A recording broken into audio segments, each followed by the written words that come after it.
Hello, welcome to genius academy.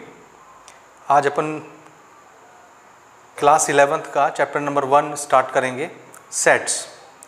सबसे पहले बात करते हैं इस चैप्टर के इम्पोर्टेंस की। तो इस चैप्टर की खासियत ये है कि ये चैप्टर आपके आगे आने वाले चैप्टरों में भी हेल्पफुल रहेगा। ठीक है, सिर्फ इसको अपन इसी पहले चैप्टर में पढ़ के छोड़ नहीं देते। इसका उपयोग जो है वो जस्ट आप आगे पढ़ोगे, second chapter relation and function वहाँ भी होगा। उसके बाद आप इसका यूज़ प्रोबेबिलिटी में भी करोगे और आगे फिर हम कैलकुलस में भी इसका इस्तेमाल करेंगे क्लास 12th में। ठीक है, तो ये एक ऐसा चैप्टर है बच्चों, देखो कि इसका इस्तेमाल ऐसा नहीं कि सिर्फ एक ही चैप्टर में होना है और पढ़ के भूल जाना है। आगे अगर आप कॉम्पिटिटिव एग्ज़ाम दोगे तो कॉम्पिटिटिव एग्ज़ाम में इस चैप्टर के टॉपिक के बेसिस पर क्वेश्चन आते हैं। जैसे वेन डायग्राम आगे हम इसमें पढ़ेंगे, वो सारी चीज़ें उस पर क्वेश्चंस बनाए जाते हैं कॉम्पिटिटिव के।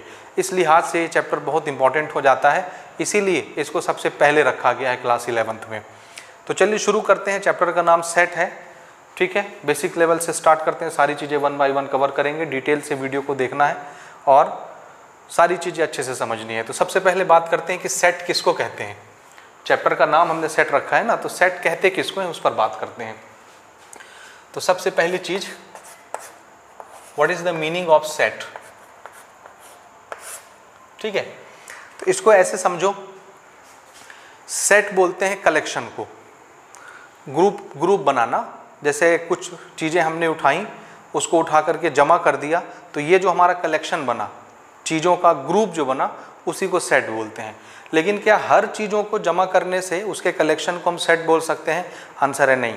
कुछ स्पेसिफिक कंडीशन उसमें हमने लगाई हैं। अगर वो कंडीशन पाई जाएंगी, वो गुण पाया जाएगा, तभी उस ग्रुप को, उस कलेक्शन को सेट बोलेंगे। अदरवाइज वो तो सिर्फ ग्रुप है, समझ रहे हैं ना, सिर्फ कलेक्शन है। ठीक, तो इसका डेफिनेशन जब हम बनाते हैं तो ध्यान से देखिए। पहले हम इसको डिफाइन कर लेते हैं, उसके बाद मैं आपको एग्जाम्पल से समझाता हूँ। सारी चीज़ें आपको अच्छे से क्लियर कट समझ में आएंगी। देखिए, सेट इज ए, एनसीईआरटी का डेफिनेशन कोट कर रहा हूं मैं, well defined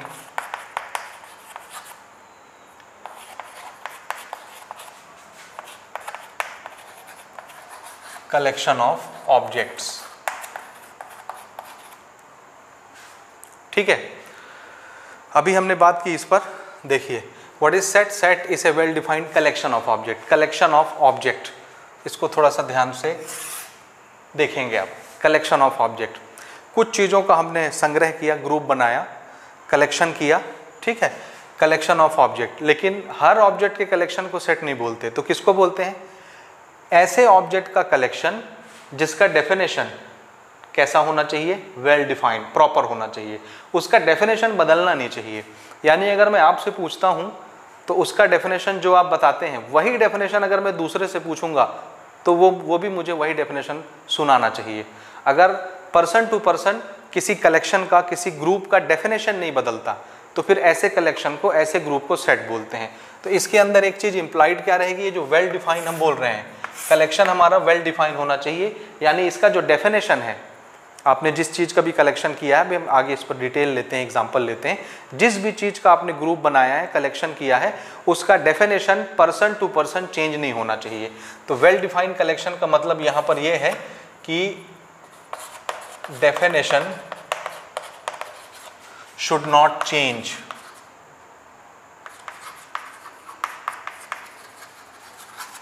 from person to person. ठीक है, समझ रहे हैं? जैसे एक एग्जाम्पल से इसको समझते हैं, फिर आगे इस चीज़ों कोट करते हैं। देखो, मैं अगर आपसे एक क्वेश्चन पूछूं कि भाई कोई 3 मुझे अपने फेवरेट फिजिक्स की बुक के नाम बताओ, फेवरेट फिजिक्स बुक कोई भी 3, तो अगर मैं पहले बच्चे से पूछता हूँ तो पहले बच्चे का जवाब ये हो सकता है, जैसे कुछ भी नाम ले लेते हैं। मैंने पिंकी से पूछा, ठीक है, तो पिंकी से जब मैं पूछता हूँ तो इसने मुझे 3 अपने फेवरेट फिजिक्स बुक का नाम बताया। ठीक है, उसमें कोई भी कलेक्शन आ सकता है। जैसे पहला कलेक्शन तो मान लेते हैं एनसीईआरटी की ही किताब है। ठीक है, दूसरा कलेक्शन उसने बोल दिया कि मान लो प्रदीप रेफरेंस की बुक ले रहे हैं।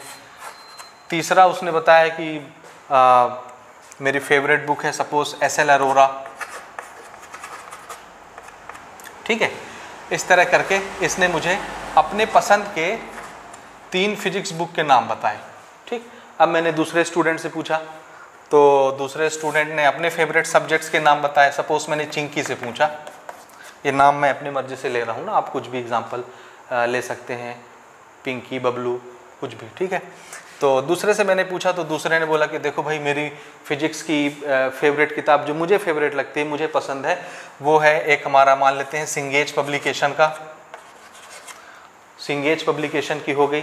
दूसरा इन्होंने कहा कि ठीक है मैं मॉडर्न ABC को प्रीफर करता हूँ, मॉडर्न ABC फिजिक्स की, ठीक है। तीसरा कोई और किताब ले लेते हैं, जैसे फिजिक्स गैलेक्सी की किताब है फिजिक्स की, ठीक है, DC पांडे की। किसी तीसरे से मैंने पूछा तो उनका कलेक्शन देखो, उन्होंने कहा कि DC पांडे की किताब बहुत अच्छी है, ठीक है। किसी ने कहा कि नहीं SC वर्मा, ये इनके फेवरेट किताब, ठीक। तीसरा NCERT लगा लेते हैं। यानी आप देख रहे हैं पिंकी, चिंकी, रिंकी, 3 बच्चों से अगर मैं ये क्वेश्चन पूछता हूं कि अपने फेवरेट फिजिक्स की किताब बताओ, कोई भी 3 फेवरेट बुक फिजिक्स की, 3 राइटरों की अपनी फेवरेट किताब कोई बताओ, तो पहले बच्चे ने ये नाम मुझे बताए, तो पहले बच्चे का कलेक्शन देखो क्या है, NCERT, प्रदीप, SL अरोरा। दूसरे बच्चे का कलेक्शन क्या आया, उसने भी ग्रुप बनाया अपने फेवरेट किताब का, सिंगेज पब्लिकेशन, मॉडर्न ABC और फिजिक्स गैलेक्सी की किताब। तीसरे बच्चे ने DC Pandey, SC Verma, NCERT। इस तरह करके आप समझ रहे हैं, पर्सन टू पर्सन अगर मैं बहुत लोगों से पूछता जाऊंगा तो हर एक का कलेक्शन अलग अलग होगा, समझ रहे हैं। तो ये डेफिनेशन देखो इस कलेक्शन की पर्सन टू पर्सन चेंज हो जा रही है। तो जब किसी कलेक्शन का, किसी ग्रुप का डेफिनेशन पर्सन टू पर्सन बदलता जाता है तो ऐसे कलेक्शन को, ऐसे ग्रुपिंग को सेट नहीं बोलते। So this is not set, तो इसको हम सेट नहीं बोल सकते ना, ध्यान से समझते जाइएगा, ये सेट नहीं है क्योंकि इसका definition person to person change हो रहा है, समझ गए। दूसरी चीज अगर मैं आपसे पूछूं, कोई भी एक अगला सवाल ले लेते हैं, अपने फेवरेट एक्टर बता दो, ठीक है, या मोस्ट डेंजरस एनिमल बता दो, तो पहला बच्चा बोलेगा कि मुझे सांप से डर लगता है, दूसरे बच्चे के कलेक्शन में सांप नहीं आता, उसको शेर से डर लगता है, तीसरे बच्चे के कलेक्शन में कॉकरोच आता है, उसको कॉकरोच से डर लगता है। तो आप समझ रहे हैं ये ऐसे सवाल हैं कि पर्सन टू पर्सन ये जो कलेक्शंस हैं बच्चों के, ये चेंज होते जा रहे हैं, यानी इनके डेफिनेशन बदलते जा रहे हैं, तो ऐसी चीज़ों को अपन सेट नहीं बोलते, ठीक है। अब एक एग्जाम्पल मैं लेता हूँ, ध्यान से देखो, दूसरा एग्जाम्पल, ठीक है। मैंने बोला कि ठीक है, एक क्वेश्चन है कि मुझे आप ये बताओ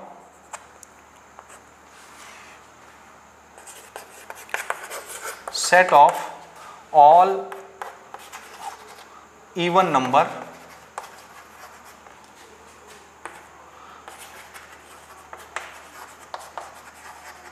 स्मॉलर देन 10, ठीक है।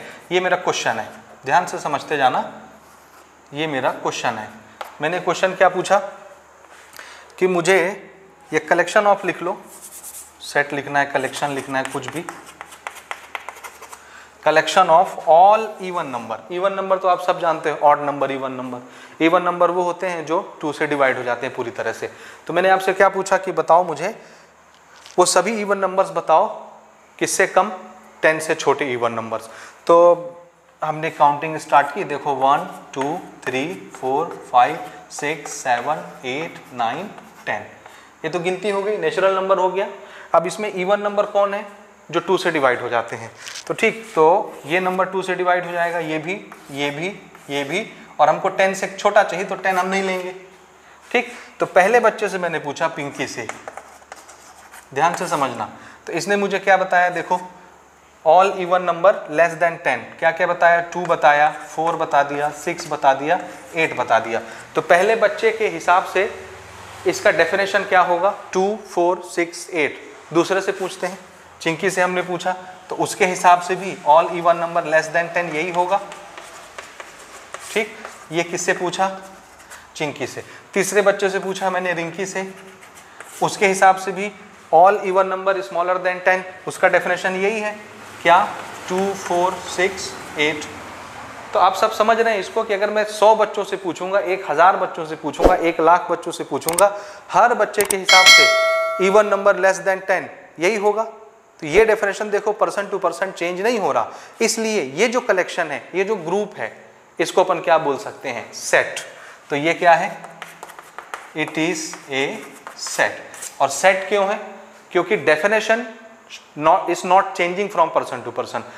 आदमी बदलते जा रहे हैं लेकिन ये कलेक्शन, इसका डेफिनेशन चेंज नहीं हो रहा।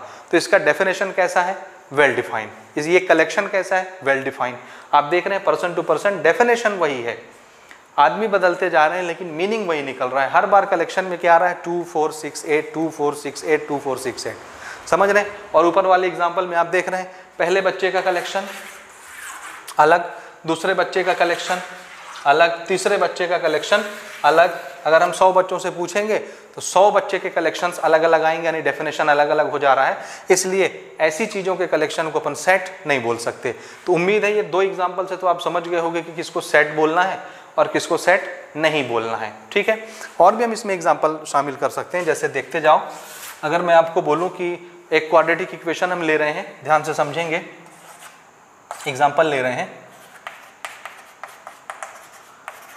सॉल्यूशन ऑफ क्वाड्रेटिक इक्वेशन, ठीक है, x square is equal to 9। तो इसका सॉल्यूशन क्या निकलेगा, पहले बच्चे से पूछा हमने तो इस स्क्वायर को उधर भेजेगा √9, और √9 को जब वो सॉल्व करेगा तो उसको x की कौन कौन सी वैल्यू मिलेगी, एक मिलेगी +3, एक मिलेगी -3। प्लस -3 रूट से जब भी कोई क्वांटिटी बाहर निकलती है, प्लस में भी निकलती है, माइनस में भी निकलती है, ध्यान से समझते जाइएगा। तो इसको अगर हम ऐसे लिखें, सॉल्यूशन क्या मिला, तो वो क्या बोलेगा, देखो -3 मिला, +3 मिला।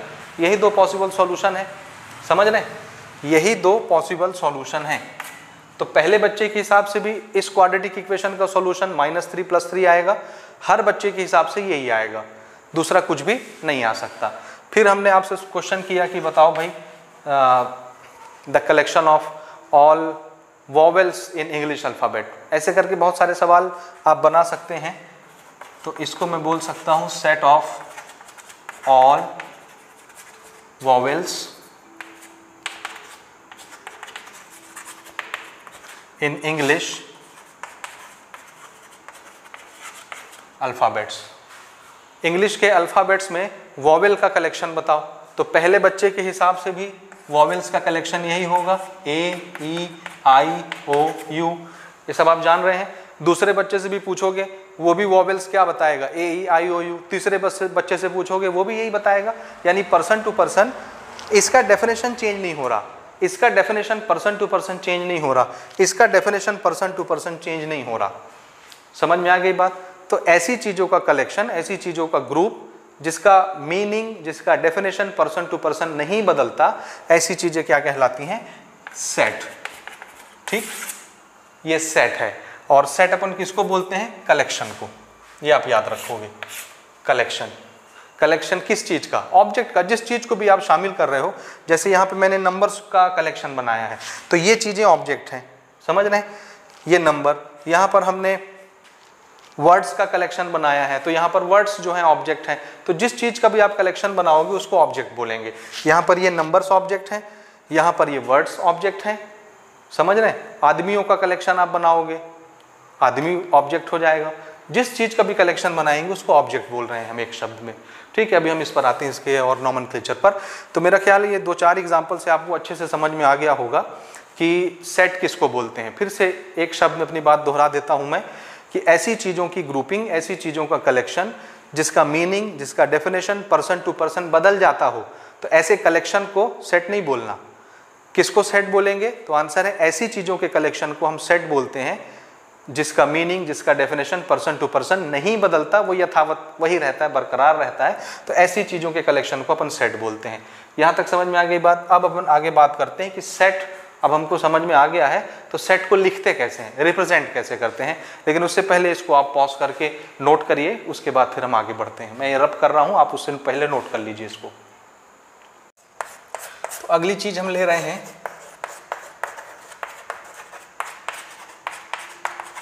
सेट रिप्रेजेंटेशन और रिप्रेजेंटेशन ऑफ सेट। सेट्स को रिप्रेजेंट कैसे करते हैं, दिखाते कैसे हैं, लिखते कैसे हैं। ठीक है। अगर मैं किसी चीज़ का कलेक्शन आपको रिप्रेजेंट करके दिखाना चाहता हूँ, लिख के दिखाना चाहता हूँ, तो मैं उसे कैसे लिखूँगा? तो याद रखो, सेट को रिप्रेजेंट करने के लिए हमारे पास दो तरीके हैं, ठीक है, ध्यान से समझते जाइएगा।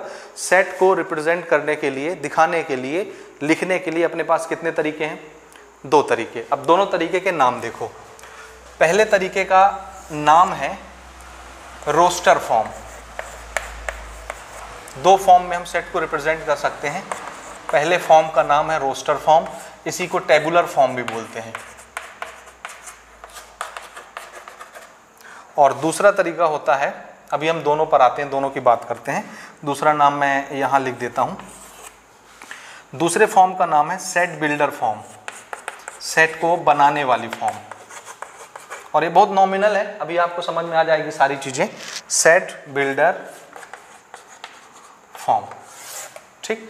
तो दो तरीके से हम सेट को रिप्रेजेंट करते हैं, ठीक है। अब इसका उदाहरण समझते जाइएगा ना।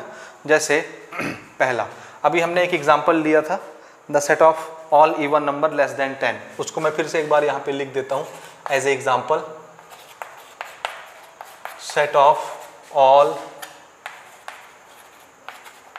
इवन नंबर स्मॉलर देन और लेस देन 10, 10 से छोटे सभी इवन नंबर्स का कलेक्शन, ठीक है। 10 से छोटे सभी इवन नंबर्स का कलेक्शन। ये हम एक एग्जांपल ले रहे हैं समझने के लिए। तो इसमें मैंने आपको क्या बताया, कौन कौन से नंबर होंगे? एक होगा 2, एक होगा 4, एक होगा 6, एक होगा 8। 10 से छोटे की बात हो रही है तो 10 अपन नहीं लेंगे, 10 भी अगर बोला जाता तो 10 भी ले लेते, ठीक है। ध्यान से समझना एक एक चीज़। बेसिक चीज़ें आपको अच्छे से अगर आ गई तो आगे की एक्सरसाइज, आगे की एग्जाम्पल भी आपको अच्छे से आ जाएंगे, ठीक है। तो ये सबसे पहले तो इसको आप समझ लीजिए। फिर मैंने एक एग्जांपल और दिया था आपको वॉवेल्स का, इसको भी समझिए। दोनों की बात अपन करते हैं।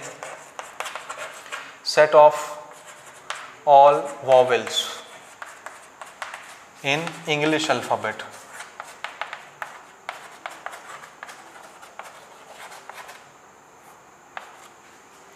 ठीक है, set of all vowels in English alphabet. ये क्या क्या लिखे थे हमने? ए, ई, आई, ओ, यू। हर एक के हिसाब से यही होगा, ए, ई, आई, ओ, यू, इसलिए ये सेट है। हर एक के हिसाब से इवन नंबर लेस देन 10 यही होंगे, 2, 4, 6, 8, इसलिए इसका कलेक्शन सेट कहला रहा है।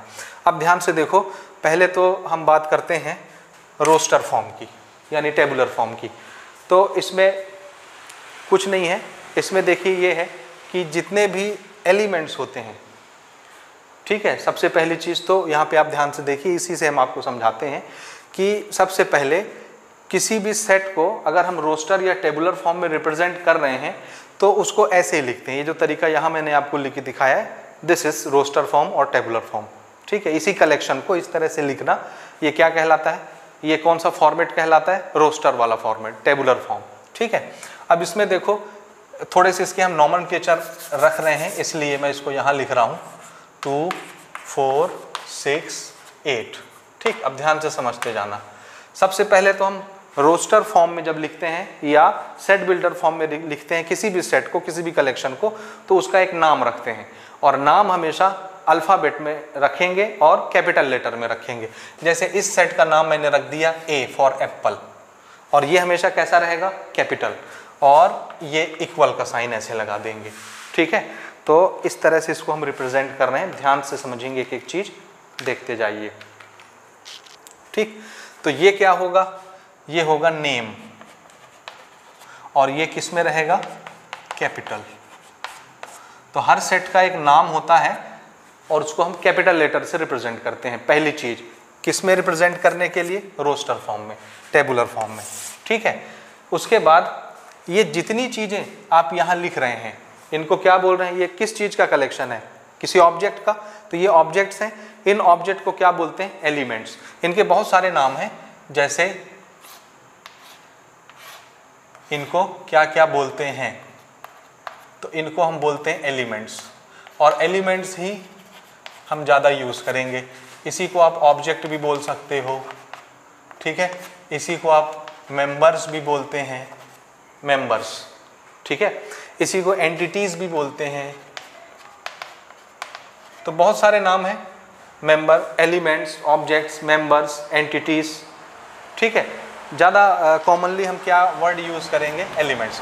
तो ये सब क्या है, इस सेट के एलिमेंट्स। ये सब क्या हैं, इस सेट के एलिमेंट्स। तो AEIOU क्या चीज़ है, एलिमेंट्स हैं, ऑब्जेक्ट्स हैं, मेंबर्स हैं, एंटिटीज हैं, कुछ भी बोल सकते हो। कॉमनली आगे से हम लोग क्या वर्ड यूज़ करेंगे, एलिमेंट्स। ठीक है, ओके। दूसरी चीज़, जितने एलिमेंट्स हैं, एक से ज़्यादा एलिमेंट अगर हैं तो हर एलिमेंट को कॉमा लगा लगा के सेपरेट करना है। तो ये देखो यहाँ कॉमा लगा है, ये ऐसे हर एलिमेंट को सेपरेट करने के लिए क्या लगाना है आपको, कॉमा, सेपरेटेड बाय कॉमास। ठीक, दिख रहा आपको? तो एलिमेंट्स आपको लिखने हैं और उसको सेपरेट किससे करना है, कॉमा लगा लगा के। जब ये सारी चीज़ें हो जाएं तो इसको आपको पैक कर देना है एक ब्रैकेट लगा करके, और ये ब्रैकेट कैसा होना चाहिए, ऐसे कर्ली, ये। ठीक है, पूरे एलिमेंट को किसके अंदर लिखना है, कर्ली ब्रेसेस के अंदर लिखना है। तो ये कैसा होना चाहिए, कर्ली ब्रेसेस, ये दिख रहा है। तो इस फॉर्मेट में अगर हम किसी सेट को रिप्रेजेंट करते हैं तो वो कौन सा फॉर्मेट कहलाता है, रोस्टर फॉर्म या टेबुलर फॉर्म। समझ में आया? इसी तरह से यहाँ पे देखो, जैसे ये किसी कलेक्शन का ये नमूना है। ठीक है, ये सेट है, क्योंकि पर्सन टू पर्सन वॉवेल्स का डेफिनेशन नहीं बदलेगा, तो इसलिए इसका कलेक्शन क्या कहेंगे, इसको सेट कहेंगे। तो इसका एक नाम रख देते हैं। तो ये लो भाई, इसका नाम हमने वी रख दिया, वॉवेल्स का कलेक्शन। कुछ भी नाम रख सकते हो कैपिटल लेटर में, इक्वल का साइन लगाया, कर्ली ब्रेसेस के अंदर सारे एलिमेंट्स को लिखने हैं, और एक से ज़्यादा एलिमेंट है तो उसको कॉमा लगा लगा के सेपरेट कर देना है। This is the representation of roster form, tabular form. ये बन गया, दिस इज सेट। तो ये सेट रिप्रेजेंटेशन आपने सीख लिया, समझ रहे? दूसरा फॉर्मेट देखो, सेट को बनाने वाला form, set builder form. Set builder form कोई ऐसा चमत्कारी चीज नहीं है, वो आप पहले ही सीख चुके। ये जो क्वेश्चंस हमने आपको दिया है, यही क्वेश्चन सेट बिल्डर फॉर्म है। ध्यान से समझिएगा, क्यों? क्योंकि ये अगर क्वेश्चन मैं आपको नहीं देता तो आप ये कभी नहीं लिख पाते। तो ये सेट कैसे बन गया? तो आंसर है, ये दिया हुआ था, इसी को देख करके पढ़ करके हमने ये बना लिया। ये नहीं होता इंफॉर्मेशन, ये डेफिनेशन नहीं होता या इंफॉर्मेशन नहीं होता तो ये सेट कभी बनता ही नहीं। इसलिए ये बना है, तो इसको बनाने वाला कौन है, ये। इसलिए ये क्या है, सेट को बनाने वाली फॉर्म, सेट बिल्डर फॉर्म। यही सेट बिल्डर फॉर्म है, बस इसको लिखने का तरीका हम थोड़ा सा देखो कैसे मॉडिफाई करते हैं, ये यहाँ पे आप समझेंगे इसको। तो सेट बिल्डर फॉर्म में अपन क्या करते हैं, देखो कुछ नहीं, बस इसको एक लिखने का हमने एक अलग से तरीका बनाया है। वो तरीका आप देखिए कैसे ना, जैसे मैं इसी को रिप्रेजेंट करना चाहता हूँ, पहला वाला देखो ना, सेट बिल्डर फॉर्म में। तो सबसे पहले सेट का कुछ नाम आप रखोगे। ये लो भाई, सेट का हमने नाम रख दिया ए, ये वाला सेट। उसके बाद आप ब्रैकेट लगाओगे, ये ब्रैकेट हमने लगाया, कर्ली ब्रेसेस लगाने हैं, थोड़ा सा बढ़िया सुंदर सा इस तरह से कर्ली ब्रेसेस। उसके बाद ये जितने एलिमेंट्स हैं, ये इसमें तो सिर्फ 4 ही एलिमेंट दिख रहे हैं ना, हो सकता है आपके पास 50 एलिमेंट हो, 100 एलिमेंट हो, 1 लाख एलिमेंट हो, तो कहाँ तक लिखेंगे? तो हम ऐसा करते हैं, देखो जितने भी एलिमेंट हैं, इस एलिमेंट को एक वेरिएबल से रिप्रेजेंट कर देते हैं, एक्स वाई जेड कुछ भी ले लो, स्मॉल लेटर में, कैपिटल लेटर, किसी में भी। तो जितने वेरिएबल हैं, जैसे यहाँ 1 2 3 4 5 एलिमेंट्स हैं, तो मैं 5 नहीं लिख के दिखाना चाहता, मैं इन 5 एलिमेंट को या इन 4 एलिमेंट को एक वेरिएबल से रिप्रेजेंट करता हूँ, सिर्फ एक वेरिएबल से। और वो वेरिएबल कुछ भी आप मान सकते हो, एक्स वाई जेड कुछ भी। तो हमने ये वाला, इसको रिप्रेजेंट हमको करना है, तो इसको हम क्या करेंगे, एक वेरिएबल से रिप्रेजेंट करेंगे इतने सारे एलिमेंट्स को। तो ये लो भाई, ये रहा एक वेरिएबल, इस एक वेरिएबल से ये सारे एलिमेंट्स रिप्रेजेंट हो गए। ठीक, ये हो गया। उसके बाद यहाँ पे हम लगाते हैं कॉलम, कॉलन, ठीक है, 2 ठो बिंदु, इसको कॉलन बोलते हैं। कॉलन लगाने के बाद ये जो एलिमेंट्स हैं, ये सारे के सारे एलिमेंट्स, जिसको हम किससे रिप्रेजेंट कर रहे हैं, एक्स से, इन एलिमेंट्स के पास ऐसी कौन सी खासियत है जो बाकी किसी और एलिमेंट के पास नहीं है? इन सब के पास एक जैसी खूबी होती है, एक जैसी। इसके पास भी वही गुण है, इसके पास भी वही गुण है, इसके पास भी वही गुण है, इसके पास भी वही प्रॉपर्टी, वही कैरेक्टरिस्टिक, वही गुण है। तो ऐसी कौन सी गुण है इन सब के पास? तो आंसर है, ये सब क्या है, These all are even number less than 10, 10 से छोटे even नंबर, यही है, समझ रहे? इसके अलावा तो अगर मैं यहाँ पे 12 लिख दूँ तो क्या 12 इस खाते में आएगा? आंसर है, कभी नहीं आएगा। क्यों? 12 इवन नंबर तो है, लेकिन लेस देन 10 नहीं है, मोर देन 10 है। इसलिए इसके पास ये गुण नहीं है जो इनके पास है, समझते जाना, ठीक है। तो इसके बाद हमको क्या लिखना है, इसकी प्रॉपर्टी।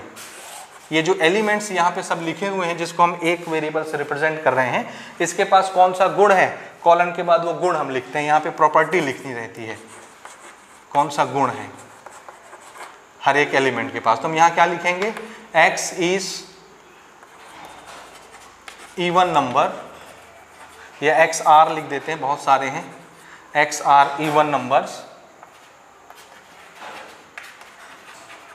लेस देन 10, और ये बंद। देखो यहाँ कॉलन के बाद हमको क्या लिखनी रहती है, यहाँ पर जो आपने वेरिएबल को माना है इसके पास कौन सी प्रॉपर्टी है उसको कॉलन लगा के लिख देते हैं, उधर ब्रैकेट बंद कर दिए, ये तैयार हो गया हमारा कौन सा फॉर्म, सेट बिल्डर फॉर्म। ठीक है, समझ में आया। जैसे इसको लिखना है मुझे, इसको कैसे लिखोगे, सेम वही चीज़, जैसे v से अगर मैं इसको रिप्रेजेंट करता हूँ, इन सारे एलिमेंट्स को किसी एक वेरिएबल से दिखाना है, मैं इसको y मान लेता हूँ, x y कुछ भी मान सकते हैं, कॉलन लगाया। अब इस y के पास कौन सी खूबी है, यानी ये सब y हैं, जितने एलिमेंट्स हैं सबको y से रिप्रेजेंट कर दिए। इस y के पास कौन सा गुण है, तो आंसर है ये सभी के सभी क्या है, इंग्लिश अल्फ़ाबेट के वॉवेल्स हैं। तो इसको क्या लिख देंगे, y is vowels in English alphabet. खत्म, ये तैयार हो गया सेट। तो ये जो चीज़ मैंने यहाँ लिखी अल्टीमेटली वही चीज़ तो यहाँ लिखी हुई थी, बस इसको थोड़ा सा अच्छे से निखार के हमने इसको रूप दे दिया और ये हमने इसको लिख करके दिखा दिया। तो ये जो फॉर्मेट है इसको क्या बोलते हैं, सेट बिल्डर फॉर्म, और इसी से ये बन गया। अब अगर आपको ये दो चीज़ समझ में आ गई, एक आपका रोस्टर फॉर्म और एक आपका सेट बिल्डर फॉर्म, तो पहला एक्सरसाइज आपसे बन गया। क्योंकि पहले एक्सरसाइज में आपसे सिर्फ वो यही प्रैक्टिस करवाएंगे, आपको रोस्टर फॉर्म दिया जाएगा और बोला जाएगा कि इसको सेट बिल्डर फॉर्म में लिखो, आपको सेट बिल्डर फॉर्म दिया जाएगा और बोला जाएगा इसको रोस्टर फॉर्म में लिखो। तो कोई बड़ी चीज़ नहीं है, पूरी एक एक्सरसाइज आगे आने वाली है, उस पर हम डिटेल से प्रैक्टिस करेंगे ताकि सारी चीज़ें यहाँ पर कवर हो जाएं। तो उम्मीद है यहाँ तक तो समझ में आ गया होगा। अब मैं इसको आपको पढ़ना बताता हूँ, इसको कैसे पढ़ते हैं, यहाँ ध्यान से समझेंगे आप, ध्यान दीजिए थोड़ा सा, 1 मिनट। देखो यहाँ पर मैं यहाँ पे आपको लिख के दिखाता हूँ, इसमें जो करली ब्रेसेस होते हैं, ये इसकी बात हो रही है ना, यहाँ पे लिखता हूँ सेट बिल्डर फॉर्म में करली ब्रेसेस को, इसको अपन क्या पढ़ते हैं, द सेट ऑफ ऑल। करली ब्रेसेस को क्या पढ़ते हैं, ये बुक में मिल जाएगा, सेट ऑफ ऑल। तो इस करली ब्रेसेस को क्या पढ़ें, द सेट ऑफ ऑल। उसके बाद y है, ऐसे ये पढ़ने का तरीका बता रहा हूँ। करली ब्रेसेस, ये दोनों ब्रैकेट जो बंद होते हैं उसको क्या पढ़ते हैं, द सेट ऑफ ऑल। उसके बाद क्या आया, y, the set of all y। उसके बाद ये जो कॉलन होता है, कॉलन को बोलते हैं, यहाँ पे मैं लिख देता हूँ, कॉलन को क्या बोलते हैं, क्या पढ़ते हैं, देखो, सच दैट, सच दैट। ध्यान से समझते जाना। ब्रैकेट को क्या पढ़ना है, the set of all y, और कॉलन को क्या पढ़ते हैं, सच दैट। ये उसकी प्रॉपर्टी बताने जा रहे हैं, इनके पास ये गुण है, सच दैट। आगे पढ़ लेते हैं, सच दैट, ये आगे आपके पास नोट ही है नीचे, ये y is vowels in English alphabet. ये पढ़ने का एक्चुअल तरीका है, जो यहाँ हमने लिखा है ना, आपको सेट बिल्डर फॉर्म में लिख के दिखाया है, उसको एक्चुअल में कैसे पढ़ते हैं ये उसका तरीका है। तो उम्मीद है कि ये दोनों चीज़ें आपको समझ में आ गई होंगी। अब अगर समझ में आ गई हैं तो इसको नोट करिए, इससे आगे बढ़ते हैं। एक कॉन्सेप्ट समझते हैं belongs to, does not belongs to का। उसके बाद कुछ प्री डिफाइंड सेट हम देखते हैं कि मैथमेटिक्स की लैंग्वेज में पहले से कुछ सेट डिफाइन है जिसका डेफिनेशन पर्सन टू पर्सन कभी नहीं बदलता, चाहे एक पीढ़ी गुजर जाए, 100 पीढ़ी गुजर जाए, वो यथावत रहेंगे। तो ऐसे कौन कौन से सेट हैं उस पर हम डिस्कस करते हैं, उसके बाद फिर आते हैं एग्जाम्पल पर। तो इसको नोट करेंगे, पॉज करके आगे बढ़ते हैं।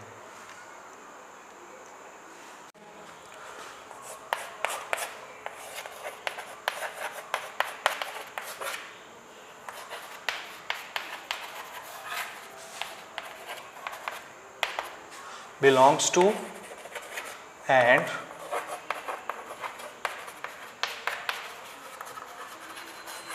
does not belongs to। ये तो बड़ा पॉपुलर शब्द है belongs to, आप सब यूज़ करते हैं इंग्लिश में। जैसे मैं एक रिच फैमिली से बिलोंग करता हूँ, I am belongs to rich family. मैं एक गरीब परिवार से बिलोंग करता हूँ, I am belonging to poor family. तो बिलोंग्स टू का मतलब समझते हैं, मैं जब किसी ग्रुप से, किसी चीज़ से रिश्ता रखता हूँ, कुछ अगर मेरा कनेक्शन है वहाँ से, तो मैं क्या वर्ड यूज़ करता हूँ, बिलोंग्स टू। जैसे मैं यहाँ पे आपको समझाता हूँ, जैसे ये पहला मैंने यहाँ एग्जाम्पल लिख रखा है, वही चीज़, all even number less than 10, 2 4 6 8, ठीक है। तो ये एक सेट है, इस सेट का नाम क्या है, ए फॉर एप्पल, ठीक है।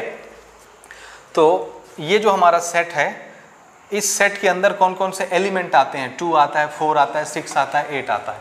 तो अगर मैं आपसे पूछूं, देखो कि 2 क्या सेट ए से बिलोंग करता है, बिलोंग करता है, तो आप बोलेंगे हाँ भाई 2 इसी सेट का एलिमेंट है, तो 2 इस सेट से बिलोंग करता है। तो इसको मैथमेटिकली कैसे रिप्रेजेंट करते हैं, बिलोंग्स टू के लिए हमने ये सिंबल बनाया है, ये this symbol represents belongs to, और डज नॉट बिलोंग्स टू के लिए ये हमने बनाया बिलोंग्स टू, इसको काट दिए तो ये क्या बन गया, डज नॉट बिलोंग्स टू। तो यहाँ पर देखो 2 क्या सेट ए से बिलोंग करता है, तो आंसर है हाँ, 2 जो है, 2 एक ऐसा एलिमेंट है जो सेट ए के अंदर आता है, फंसता है इसके अंदर, ए से बिलोंग करता है, इसलिए यहाँ पर हमने सिंबल क्या लगा दिया, ये।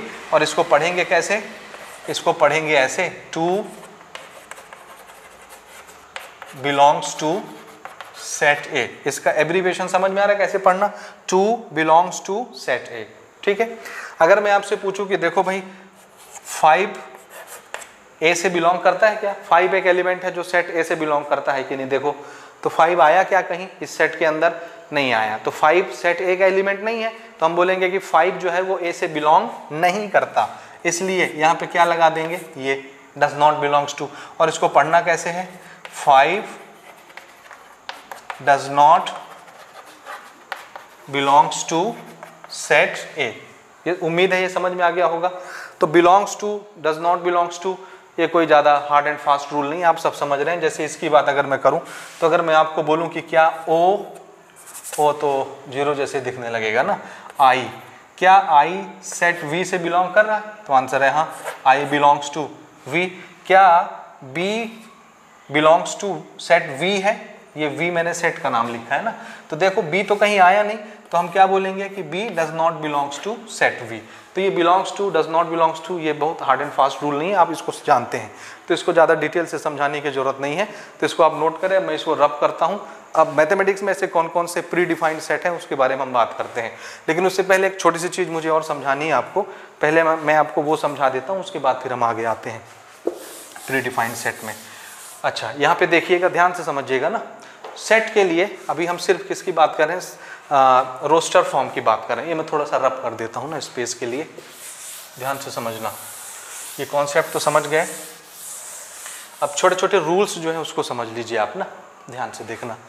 ये रूल्स मैं किसके लिए लिख रहा हूँ, सिर्फ set builder form, sorry roster form के लिए,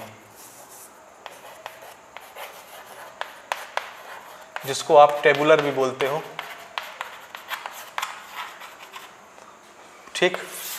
इसके लिए कुछ कुछ रूल्स आपको समझने हैं। पहली चीज़ तो ये सभी एलिमेंट्स हैं, इसके नामकरण हमने बता दिए, इनको सेपरेट किससे करना है, कॉमा से ब्रैकेट के अंदर लिखना है, और हर सेट का एक नाम होगा जो कि कैपिटल लेटर में होगा। ये चीज़ आप समझ गए। हाँ, रूल आपको बेसिक चीज़ ये समझनी है कि देखो ये तो नंबर है, तो नंबर को हम कैपिटल और स्मॉल में तो लिखते नहीं, वो तो नंबर ही है। वर्ड्स में जब एलिमेंट्स आएंगे तो एलिमेंट्स को कैसे लिखना है, कैपिटल लेटर में लिखना है कि स्मॉल लेटर में लिखना है। तो हमने एक जनरल एक रूल बनाया है, रूल नहीं कहेंगे, मतलब हम सब ने एग्री किया है कि देखो भाई एलिमेंट्स जब भी लिखेंगे स्मॉल लेटर में लिखेंगे, क्योंकि यहाँ तो हम ऑलरेडी नाम जो है कैपिटल लेटर में लिख ही रहे हैं, तो एलिमेंट्स जब हम लिखेंगे अंदर उसको हम हमेशा स्मॉल लेटर में लिखेंगे। तो ये चीज़ आप याद रखोगे, elements are generally written in small letters। Generally use कर रहा हूं ना, मतलब कभी कभी हम कैपिटल लेटर में भी लिखेंगे, ठीक है। मैं भी आगे आता हूं। जैसे अगर मुझे क्वेश्चन दे दिया गया कि set of all words of school, ये इसको सेट की लैंग्वेज में लिख के दिखाओ। स्कूल में जितने भी वर्ड आ रहे हैं, जो लेटर, ये जो वर्ड है, तो सेट ऑफ ऑल लेटर्स लिखना चाहिए। The set of all letters of word school.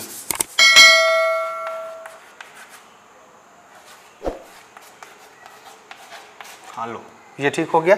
Set of all letters of word school.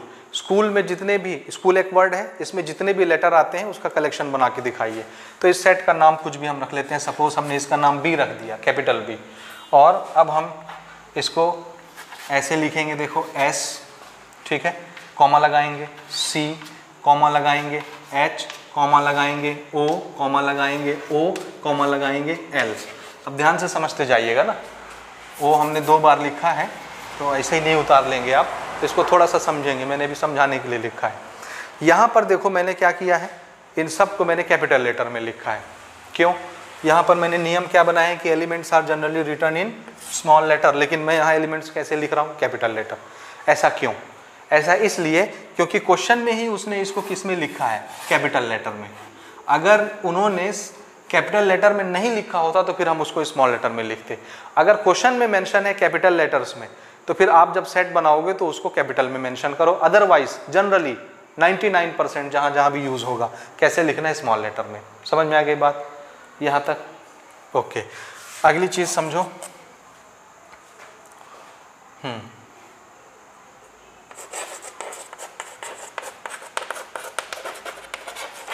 Repetition of elements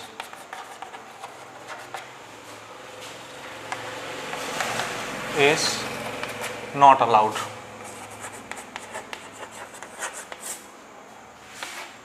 किसी भी एलिमेंट का रिपीट होना अलाउ नहीं है। अगर एक से ज़्यादा बार वो रिपीट हो रहा है तो आप उसको एक से ज़्यादा बार नहीं लिखोगे। तो अगर मैं बोलता हूँ कि स्कूल का जो वर्ड है इसके लेटर का कलेक्शन बनाओ, सेट बनाओ, तो उसमें देखो कौन कौन से वर्ड आ गए।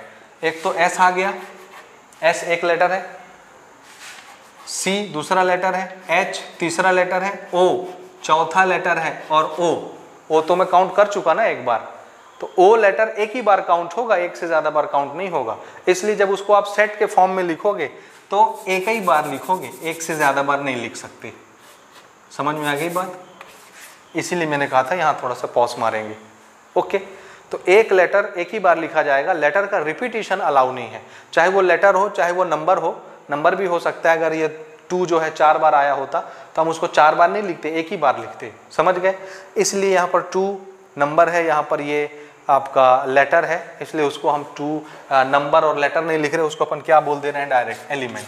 क्योंकि हमारी बात पहले ही हो चुकी है कि इनको हम एलिमेंट्स ही बोला करेंगे। ऑब्जेक्ट, मेंबर, एंटिटीज, एलिमेंट्स, तो हम इसको एलिमेंट्स बोला करेंगे। ठीक बात? तो एलिमेंट्स का रिपीटिशन अलाउ नहीं है। एक से ज़्यादा बार अगर आ रहा है तो उसको आप एक ही बार लिखोगे। उम्मीद है बात समझ गए होगी। तीसरा और सबसे इंपॉर्टेंट और ब्यूटीफुल रूल ये है कि order of elements, order of element is immaterial. अब इसका मतलब क्या है? इसका मतलब ये है कि सेट के एलिमेंट लिखते समय किसी ऑर्डर का फॉलो नहीं करना हमको, कोई भेदभाव नहीं है। किसी को पहले लिखो बाद लिखो, ऑर्डर मैटर नहीं करता। इममटेरियल मतलब डज नॉट मैटर, मैटर नहीं करता ऑर्डर फॉलो करना। समझ गए? जैसे ये मैंने यहाँ पे वॉवेल्स वाला ये सेट बनाया था ना, तो एक बच्चे की मर्जी, अगर वो ऐसा लिखना चाहता है ए ई आई ओ यू, लिख लो। एक बच्चा इसको ऐसे नहीं लिखना चाहता, वो इसको ऐसे लिखना चाहता है। ई को वो पहले लिख रहा है, फिर ओ लिख ले रहा है, फिर ए लिख ले रहा है, यू लिख रहा है, फिर आई लिख रहा है, फिर बंद कर दे रहा है। एलिमेंट्स तो वही आए ना, 5 ही छो एलिमेंट्स, कोई छूटा तो नहीं।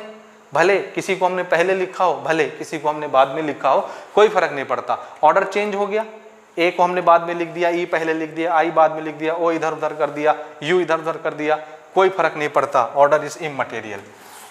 समझ में आ रही बात? तो ऑर्डर फॉलो करना कोई ऐसा नेसेसरी चीज़ नहीं है। आप आगे पीछे दाएं बाएं किसी को पहले किसी को बाद में रख सकते हो, कोई फर्क नहीं पड़ता। हाँ, एलिमेंट होना चाहिए, जितने एलिमेंट पहले थे उतने ही होने चाहिए। एलिमेंट को कम ज़्यादा नहीं करना है, इधर उधर रखना, कहीं भी आप प्लेस कर सकते हो। Order receive material. तो उम्मीद है ये 3 रूल अगर आपको समझ में आ गए हो तो ये सिर्फ किसके लिए है, रोस्टर फॉर्म के लिए। टेबल में जब हम सजा के लिखते हैं ब्रैकेट के अंदर कॉमा से सेपरेट करके, उसके लिए। सेट बिल्डर रूल के तो ऐसा कुछ है नहीं, मैंने आपको पहले ही बता दिया, वो तो सेट बनाने वाला फॉर्मेट है, तो इसको आप नोट करिए। इसके बाद आगे हम बढ़ते हैं, थोड़े से प्री डिफाइंड मैथमेटिकल सेट्स देखते हैं, उसके बाद एग्जाम्पल पे आते हैं। नोट करें पॉज करके। बात कर रहे हैं देखो मैथमेटिकल सेट की।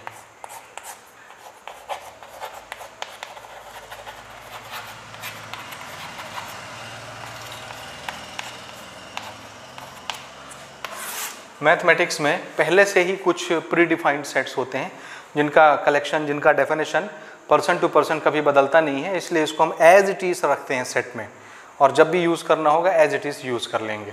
ठीक है, इसको समझने के लिए सबसे पहले हम थोड़ा सा नंबर सिस्टम समझ लेते हैं ताकि आपको क्लियर कट समझ में आ जाए। आप ध्यान से समझेंगे, जितनी भी तरह के नंबर्स आप लोग जानते हो, नंबर लाइन आप इमेजिन करो, नंबर लाइन में जितनी भी तरह के नंबर आप इमेजिन कर सकते हो, positive number, negative number, root वाले नंबर, बिना रूट वाले नंबर, डेसिमल वाले नंबर, फ्रैक्शन वाले नंबर, जैसे भी आप इमेजिन करो, उन सब सारे नंबरों को एक शब्द में क्या बोलते हैं, रियल नंबर।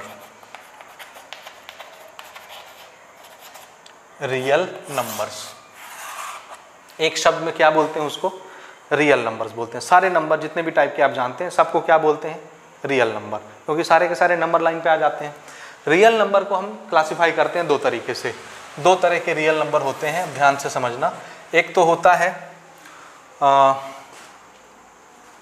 डेसिमल वाले नंबर्स, डेसिमल नंबर्स, ठीक, शॉर्टकट में लिख देते हैं। और एक होते हैं बिना डेसिमल वाले नंबर, उसको हम यहीं पे बना देते हैं, इसको लिख देता हूँ मैं विदाउट डेसिमल्स। 2 तरह के नंबर हो गए, एक डेसिमल वाले नंबर, एक बिना डेसिमल वाले नंबर। बिना डेसिमल वाले नंबर को पहले देखो, एक नंबर लाइन आप इमेजिन कर लो, मैं यहाँ पे बना देता हूँ छोटा सा ऐसे, दिस इज 0, -1, -2, -3, इधर ये माइनस इन्फिनिटी तक बढ़ के चला आता है। इधर पॉजिटिव नंबर होते हैं 1, 2, 3, और ये इधर पॉजिटिव इन्फिनिटी तक उधर बढ़ते चला जाता है। पॉजिटिव इन्फिनिटी उधर नहीं दिख रहा होगा तो थोड़ा सा इसको यहीं पे छोटा कर लेते हैं, पॉजिटिव इन्फिनिटी तक उधर बढ़ते चला जाता है। ठीक है, तो ये नंबर लाइन में देखो, ये बिना डेसिमल वाले नंबर हैं, इसमें कहीं भी डेसिमल नहीं लगा रहा हूँ मैं, ठीक है ना, बिना डेसिमल वाले। तो जितने भी नंबर हैं माइनस इन्फिनिटी से लेकर के उधर प्लस इन्फिनिटी तक, सारे नेगेटिव नंबर, 0, सारे पॉजिटिव नंबर, इनको बोलते हैं इंटीजर एक शब्द में। तो ये सब के सब और क्या कहलाते हैं दोस्त, इसी को क्या बोलते हैं, इंटीजर। यही लिख देता हूँ मैं, ये सब के सब क्या कहलाते हैं, इंटीजर कहलाते हैं। यहाँ तक समझ में आ गई बात। अब इसमें थोड़ा सा देखना ना, ध्यान से समझना। ये देखो 1 से लेकर के उधर पॉजिटिव इन्फिनिटी तक जितने भी नंबर हैं, ये सब हमारे रुपया गिनने के काम में आते हैं, काउंटिंग नंबर हैं, तो इनको हम क्या बोलते हैं, काउंटिंग नंबर। 1 से उधर इन्फिनिटी तक पॉजिटिव नंबर, इन्हीं को क्या बोलते हैं, काउंट करने वाले नंबर, काउंटिंग नंबर। और इन्हीं को और दूसरे लैंग्वेज में आप क्या बोलते हो, नेचुरल नंबर। काउंटिंग नंबर ही तो नेचुरल नंबर होते हैं, तो यही क्या चीज़ है, नेचुरल नंबर, नेचुरल नंबर। समझ रहे हो ना। और ये सब के सब पॉजिटिव हैं, 1 से आगे उधर जितने भी नंबर हैं सब पॉजिटिव हैं। और मैंने पहले ही बताया इन सब का एक नाम क्या है, इंटीजर। इसलिए जितने पॉजिटिव इंटीजर्स उधर दिख रहे हैं आपको 1 से आगे, जिनको मैं काउंटिंग नंबर बोल रहा हूँ, जिनको मैं नेचुरल नंबर बोल रहा हूँ, ये सब के सब क्या हैं, पॉजिटिव इंटीजर। सभी तो इंटीजर हैं, ये पॉजिटिव वाले हैं, तो इन्हीं को हम क्या बोलते हैं, पॉजिटिव इंटीजर्स, पॉजिटिव इंटीजर्स। ठीक है, थोड़ा उधर मैं घुमा देता हूँ कैमरा ताकि चीज़ें कटे ना, ये आप नोट कर सकते हैं। ये सब के सब क्या कहलाएंगे, पॉजिटिव इंटीजर। समझ रहे हैं ना। ओके, 0 यहाँ से देखो, अगर हम 1 2 3 4 उधर इन्फिनिटी तक, इसमें 0 और लगा लें, ये तो नेचुरल नंबर है सब के सब 1 से आगे, इसमें अगर 0 भी जोड़ दें तो ये क्या बन जाता है, होल नंबर, ये भी आप जानते हो। तो यहाँ 0 से उधर इन्फिनिटी तक, पॉजिटिव इन्फिनिटी तक जितने भी नंबर हैं ये सब क्या कहलाते हैं, whole number, whole number. 0 positive negative नहीं होता, याद रखिएगा, इसलिए हमने उसको अलग से कैटेगरी बना रखी है। तो होल नंबर में देखो 0 भी इंटीजर है, इंटीजर, जीरो इंटीजर और ये सारे पॉजिटिव इंटीजर, तो ये दोनों मिला करके होल नंबर बनाते हैं। कौन कौन? जीरो इंटीजर और सारे पॉजिटिव इंटीजर। यहाँ अगर आपको दिख रहा हो तो मैं लिख देता हूँ,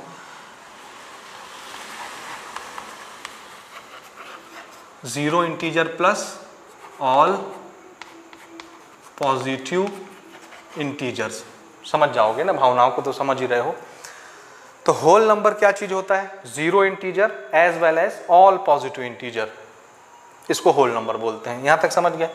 उसके बाद ये देखो -1 से इस तरफ निगेटिव इन्फिनिटी तक, ये सब के सब क्या है? Negative integer. निगेटिव इंटीजर, समझ गए? तो ये बिना डेसिमल वाले नंबरों का नॉमेनक्लेचर हो गया। अब यहाँ आओ डेसिमल वाले नंबर। डेसिमल वाले नंबर को हम 3 कैटेगरी में बांट देते हैं, ध्यान से समझना। उसके बाद इधर हम आते हैं। कैटेगरी नंबर 1 जो है वो है डेसिमल वाले नंबर की बात हो रही है ना, ऐसे डेसिमल जो तुरंत खत्म हो जाते हैं। आप डिवाइड करोगे एक नंबर को दूसरे नंबर से, 1-2 स्टेप के बाद वो खत्म, टर्मिनेट हो जाएंगे। तो पहला नंबर जो होता है वो होता है टर्मिनेटिंग। डेसिमल शब्द मैं आगे नहीं लगाऊंगा जगह जगह, आप उसको समझ लीजिएगा। टर्मिनेटिंग डेसिमल्स, जैसे फॉर एग्जांपल 1.62 खत्म, आगे डिवाइड हुआ ही नहीं। तो ये कैसा एग्जांपल हो गया? Terminating decimal. डेसिमल के बाद डिवीजन खत्म हो गया, आगे हो ही नहीं कर रहा, नंबर नहीं बढ़ रहा, टर्मिनेटिंग डेसिमल। दूसरे तरह का होता है, इसमें आप डिवाइड करोगे तो डिवीजन हो गया, डेसिमल लग गया, डेसिमल के बाद डिजिट आया, अब वो रिपीट होने लग गया, बढ़ते गया बढ़ते गया बढ़ते गया, खत्म नहीं हुआ। समझ गए? तो अब कैसा आएगा? नॉन टर्मिनेटिंग, नहीं खत्म हो रहा है, नॉन टर्मिनेटिंग और रिपीट हो रहा है। रिपीट को रिकरिंग भी बोल सकते हो। Non terminating repeating decimal. Decimal अब मैं नहीं लिख रहा, आप इसको समझ सकते हो, जैसे 1.62 62 62, ये ऐसे रिपीट होता चला जा रहा है, होता चला जा रहा है, होता चला जा रहा है, ये खत्म नहीं हो रहा। ठीक है। तीसरी कैटेगरी भी है, उसको मैं यहाँ पे लिख देता हूँ ला करके, तो आप समझ जाओगे। तीसरी कैटेगरी नॉन टर्मिनेटिंग, यानी खत्म नहीं हो रहा, बढ़ते जा रहा है, और रिपीट नहीं हो रहा। अभी तो रिपीट वाले मैंने लिखे ना, नॉन टर्मिनेटिंग नॉन रिपीटिंग, ना तो रिपीट होगा और ना खत्म होगा, टर्मिनेट होगा। जैसे 1.3172456982867 और ये बढ़ते जाएगा। देखो, ना तो खत्म हो रहा है और ना रिपीट हो रहा है कोई नंबर। समझ गए? ये तो इतने तरह के नंबर सिस्टम होते हैं। अब इनको आपको ध्यान से थोड़ा सा समझना है, तभी सारी चीज़ें आपको समझ में आएंगी। ठीक है। अब यहाँ पे समझो ना, टर्मिनेटिंग डेसिमल या नॉन टर्मिनेटिंग रिपीट होने वाले डेसिमल, ये दोनों जो हैं, ये दोनों, इनको हम बोलते हैं रेशनल नंबर। क्या बोलते हैं इनको? ये भी रेशनल नंबर और इस टाइप के भी नंबर रेशनल नंबर होते हैं। और जो खत्म नहीं होता, रिपीट भी नहीं होता, ऐसे नंबर क्या कहलाते हैं? Irrational number. तो ये सब के सब क्या हैं? Irrational numbers. ठीक है, ये इर्रेशनल नंबर हो गए। अब यहाँ तक हर तरह के नंबर सिस्टम हमने कवर कर लिए। अब आते हैं हम लोग कुछ सेट के लैंग्वेज में बात करते हैं और उसको समझते हैं क्या है। ये हो गया सारे नंबर सिस्टम, उम्मीद है आपको समझ में आ गए होंगे। अब मैं इसको थोड़ा सा इधर मूव कर लेता हूँ ताकि ज़्यादा प्रॉब्लम ना हो हमको। इधर आ जाते हैं। ठीक, यहाँ पे देखो, इधर स्पेस है मेरे पास। इसमें देखो ना, ध्यान से समझते जाना। पहली चीज़ तो हम यहाँ से इसको डिस्कस करते हैं, नेचुरल नंबर को। नेचुरल नंबर, ठीक है। मैंने कहा कुछ प्री डिफाइंड सेट है हमारे पास मैथमेटिक्स में, वो कौन कौन से हैं। तो अगर मैं पहले आदमी से पूछता हूँ कि मुझे set of all natural numbers बताओ, तो वो मुझे ऐसे ही बताएगा। अब मैं इसको डायरेक्ट लिख रहा हूँ ना, एक बार यहाँ लिख के दिखाता हूँ। The set of all natural numbers. तो नेचुरल नंबर्स को हम n से रिप्रेजेंट करते हैं, कैपिटल N से। और अगर मैं पहले आदमी से पूछूं तो वो मुझे क्या बताएगा? 1 2 3 4 5 और ये कहाँ तक जाता है नेचुरल नंबर, इन्फिनिटी तक। तो इन्फिनिटी तक तो हम लिख नहीं सकते, अब हमको सेट में लिख के दिखाना है तो कैसे दिखाएंगे। ये जो कॉमा हमने लगाया है इसके आगे 6, 7, 8, 9, 10 जहाँ तक लिखना है लिख लिए, लेकिन इन्फिनिटी तक तो हम लिख नहीं सकते। तो ऐसे एलिमेंट्स जो इन्फिनिटी तक जाते हैं उसको दिखाने के लिए सिर्फ 3 ठो डॉट लगा देना है, 3 से ज़्यादा डॉट नहीं लगाना है। जैसे आप लोग कमेंट करते हो ना वीडियो के नीचे तो बहुत सारे डॉट लगा देते हो, ऐसे नहीं करना। तो 3 डॉट सिर्फ लगाना है। 3 डॉट ये रिप्रेजेंट कर देता है कि एलिमेंट्स कहाँ तक जा रहे हैं, इन्फिनिटी तक जा रहे हैं। समझ गए। तो देखो ये हमने रिप्रेजेंट कर लिया set of all natural number. अब पहले बच्चे से भी पूछोगे तो उसके हिसाब से डेफिनेशन यही होगा, सेट यही होगा। दूसरे से पूछोगे उसका भी यही होगा, तीसरे से पूछोगे उसका भी यही होगा कलेक्शन। यानी ये क्या चीज़ है, सेट है, प्री डिफाइंड सेट है मैथमेटिक्स में। ठीक है। इसी तरह से अब मैं ये रिपीट नहीं कर रहा, डायरेक्ट लिखता हूँ। अगर मैं आपसे पूछूँ set of all whole number, तो हर बच्चे के हिसाब से होल नंबर वही होगा। होल नंबर के लिए W से रिप्रेजेंट कर रहे हैं, कैपिटल W से, और ये कहाँ से स्टार्ट होता है, 0 से 1, 2, 3, और ये भी इन्फिनिटी तक जाता है, इसलिए 3 ठो डॉट लगा दिए, खत्म। हर बच्चे के हिसाब से, हर आदमी के हिसाब से, हर पर्सन के हिसाब से होल नंबर का डेफिनेशन यही होने वाला है, इसलिए ये भी क्या है, प्री डिफाइंड सेट। समझ गए ना यहाँ तक। और क्या चीज़ है, इंटीजर। इंटीजर को देखो, तीसरा चीज, the set of all integers. Integers, तो इंटीजर को किससे रिप्रेजेंट करते हैं, याद रखना Z से। ठीक। अब इंटीजर तो मैंने यहाँ दिखाया तुमको, इधर माइनस निगेटिव, माइनस इन्फिनिटी की तरफ भी होता है, प्लस इन्फिनिटी तक जाता है। तो कैसे दिखाओगे, मैंने बताया आपको इन्फिनिटी तक जाने के लिए आपको सारे नंबर लिखने की जरूरत नहीं, सिर्फ क्या करना है, 3 ठो डॉट लगा देना है। तो इधर निगेटिव इन्फिनिटी तक आने के लिए भी 3 ठो डॉट, और ऐसे इसको रिप्रेजेंट कर देते हैं। और उधर भी ये, इसको थोड़ा सा उधर पलटी मार देते हैं ये। ठीक है। उधर पॉजिटिव नंबर 1, 2, 3, और ये भी इन्फिनिटी तक जा रहा है, इसलिए 3 ठो डॉट, और ये डब्बा बंद, ब्रैकेट बंद। इंटीजर्स को भी हमने रिप्रेजेंट कर लिया। समझ में आ गई बात यहाँ तक। अगली चीज़ देखो, इंटीजर हो गया, और क्या दिख रहा है, देखो और क्या दिख रहा है। अभी हम इस पर आते हैं, पॉजिटिव इंटीजर, निगेटिव। हाँ, एक ये चीज़ देखो, पॉजिटिव इंटीजर और निगेटिव इंटीजर, ये कैसे रिप्रेजेंट करते हैं। तो पॉजिटिव इंटीजर की अगर बात करेंगे, सेट ऑफ ऑल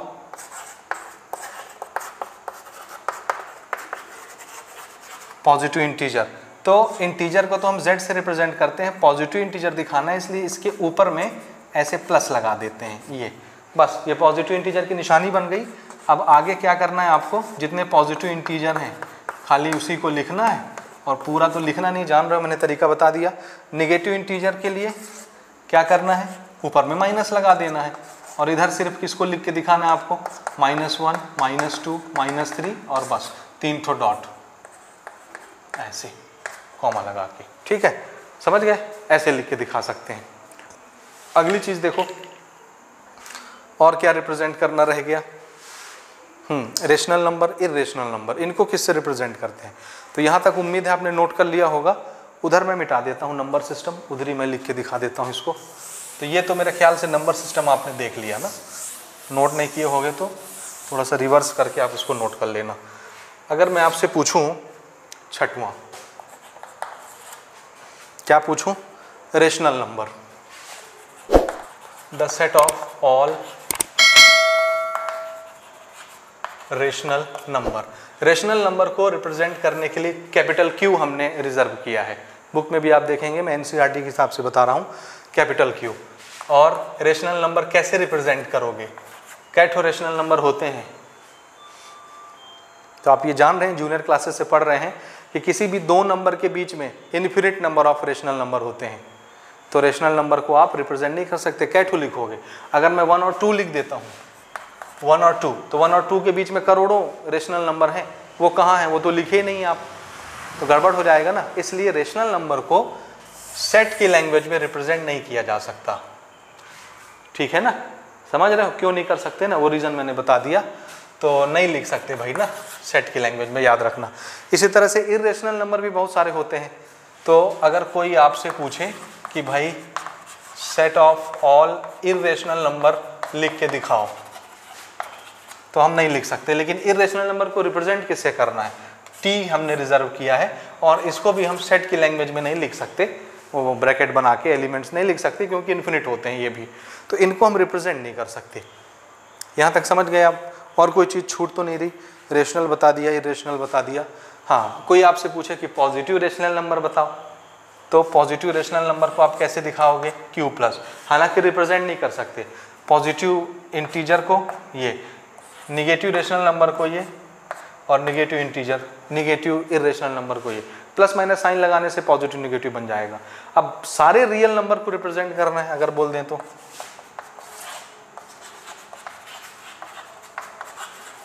ये पूरा जो नक्शा मैंने बनाया था ये, अब हर तरह का नंबर रियल नंबर कहलाता है, तो क्या उसको ब्रैकेट के अंदर समा पाना संभव है? नहीं है। इसलिए रियल नंबर को भी हम सेट की लैंग्वेज में रिप्रेजेंट नहीं कर सकते, लेकिन इसको रिप्रेजेंट करते हैं कैपिटल R से, और इसको भी सेट में नहीं बनाया जा सकता, नहीं दिखाया जा सकता। प्रॉब्लम समझ रहे हो ना? क्योंकि दो नंबर के बीच में करोड़ों रियल नंबर हैं, तो आप उसको रिप्रेजेंट ही नहीं कर पाओगे, उतना बड़ा डब्बा कहाँ से लेके आओगे, ठीक है ना। Real number, positive real number की जब भी बात करेंगे आप R प्लस लगा दोगे, निगेटिव रियल नंबर की जब भी बात करेंगे R के ऊपर निगेटिव लगा दोगे। तो ये कुछ प्री डिफाइंड सेट हैं, ये इनका डेफिनेशन हमेशा पर्सन टू पर्सन चेंज नहीं होगा, कभी चेंज नहीं होगा हमेशा। क्या? तो ये फिक्स है, प्री डिफाइंड सेट है, इसलिए इसका थोड़ा सा इंट्रोडक्शन करवाना ज़रूरी था, ठीक है जी। तो मज़ा आ रहा होगा उम्मीद है। मैंने ये पहला लेक्चर थोड़ा सा ज़्यादा लंबा बना दिया।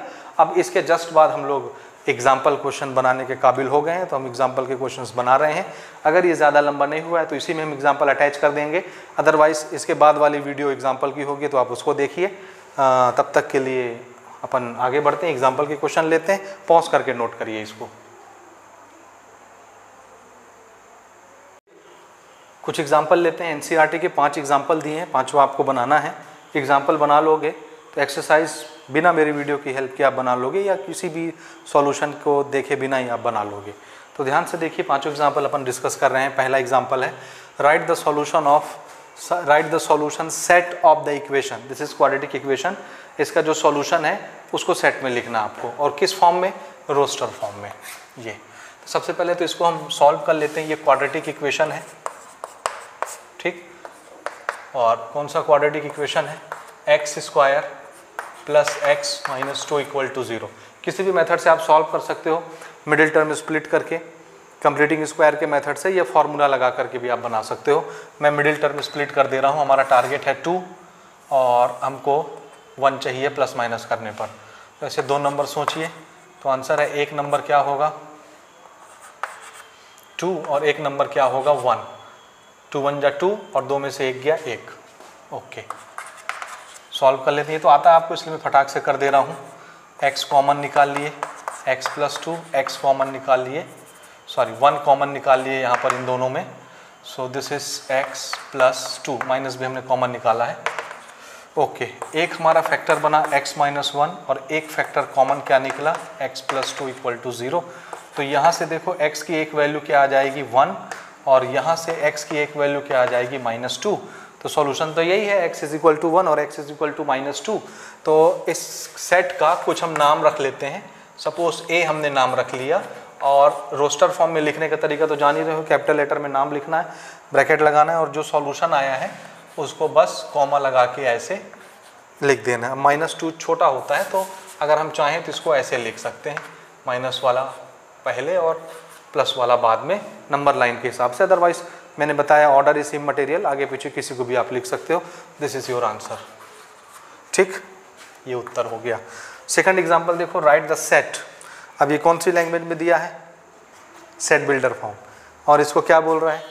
रोस्टर फॉर्म में लिखो। तो इसी तरह के क्वेश्चन ना आगे एक्सरसाइज 1.1 में आने वाले हैं। अभी तो हम इंट्रोडक्शन पढ़ रहे हैं एक्सरसाइज 1.1 का, तो यही प्रैक्टिस आपको करवाई जाएगी। रोस्टर फॉर्म से सेट बिल्डर में लिखो, सेट बिल्डर से रोस्टर में लिखो, ठीक है जी।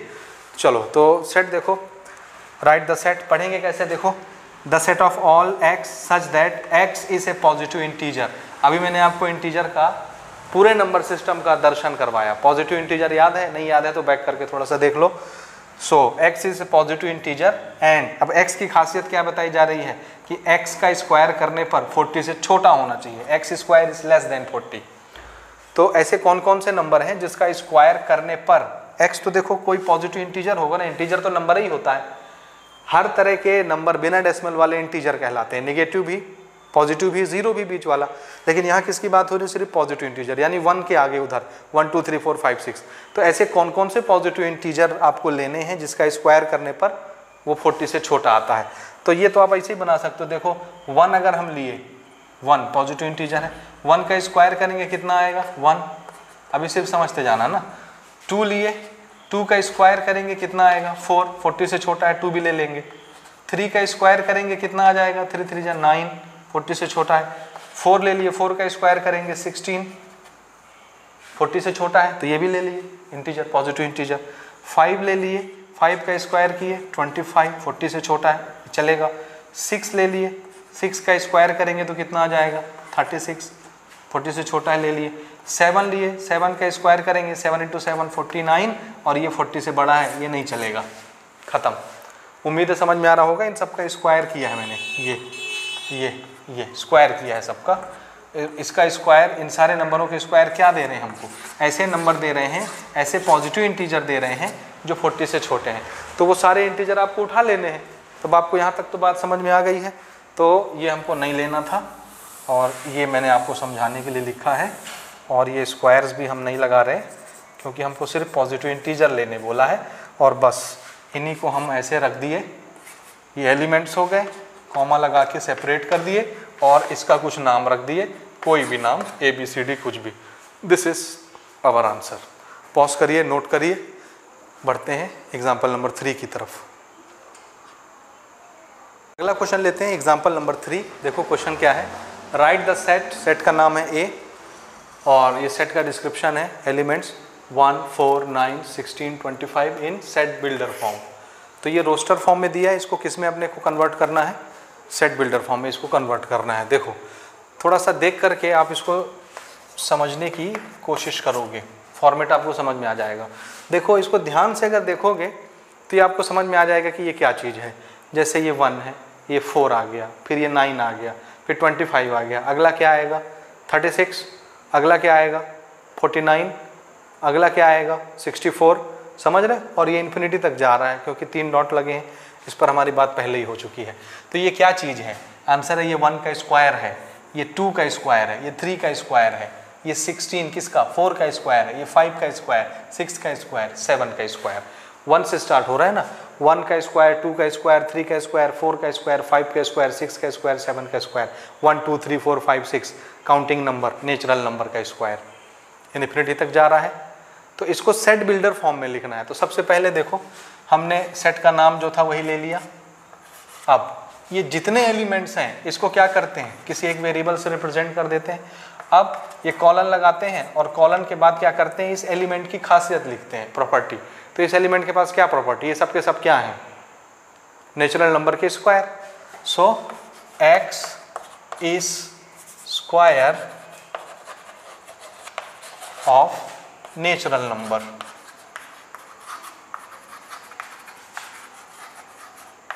ये x क्या है भाई, इन सबको हम x से रिप्रेजेंट कर रहे हैं। तो x क्या है, नेचुरल नंबर के स्क्वायर।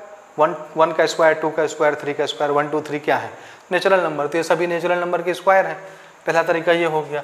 कोई ज़्यादा कॉशियसली अगर लिखना चाहता है, जो कि आगे आपको यूज़ करना ही पड़ेगा, थोड़ा सा आपको समझना है वो कैसे, देखिए x, और इसको हम ऐसे भी लिख सकते हैं कि x क्या चीज़ है, n का स्क्वायर। n क्या है, नेचुरल नंबर। n कुछ भी लिख सकते हो आप, small n capital N। n क्या होगा 1 2 3 4 5 6 7 8 नेचुरल नंबर। ठीक है, इसको ऐसे लिख देते हैं अपन, वेयर n बिलोंग्स टू याद है ना, नेचुरल नंबर को हमने कैपिटल N से दिखाया था। नेचुरल नंबर हर एक के हिसाब से वही रहता है। तो ये प्री डिफाइंड सेट है, मैथमेटिकल सेट, और ये लो गाड़ी ख़त्म। इस तरह से इसको आप लिख के दिखा सकते हो। n क्या है, कोई नंबर, 1 रखो, 2 रखो, 3, कौन सा नंबर किससे बिलोंग करने वाला है, नेचुरल नंबर से। और नेचुरल नंबर में क्या होता है 1 2 3 4 इन्फिनिटी तक। तो इस तरह से भी इसको आप लिख के दिखा सकते हो। इसका स्क्वायर हमने लगाया है, 1 लिखोगे तो 1 का स्क्वायर 1 हो जाएगा, एंड 2 लोगे, 2 नेचुरल नंबर, 2 का स्क्वायर 4 हो जाएगा, 3 नेचुरल नंबर लोगे, 3 का स्क्वायर 9, 4 नेचुरल नंबर, 4 का स्क्वायर 16।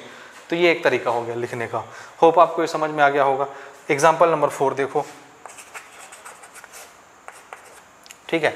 राइट द सेट, अब ये थोड़ा सा अजीब सा है, इसको किस में लिखना है, सेट बिल्डर फॉर्म में। जैसे ये पिछला क्वेश्चन हमने बनाया अभी, इसको भी सेट बिल्डर फॉर्म में लिखना। अब इसको देख के आपको समझना पड़ेगा। देखो ये न्यूमरेटर या denominator, numerator denominator, numerator denominator, numerator denominator, सब में देखो न्यूमरेटर देखो 1 2 3 4 5 6, आगे होता तो 7 8 9 10 11 12 13 14 होता।